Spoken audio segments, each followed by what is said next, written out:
কোনো স্বাদ আমি গ্রহণ করি নাই, দুনিয়ার স্বাদ সব বিষাদ করে রেখেছি শুধু মালিক তোমাকে দেখার জন্য, মালিক তোমার ভালোবাসা পাওয়ার জন্য।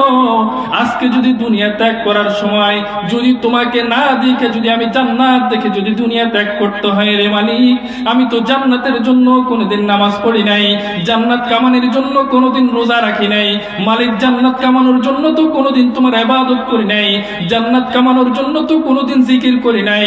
হে মালিক জান্নাত কামানোর জন্য করি নাই, করি নাই, করি নাই।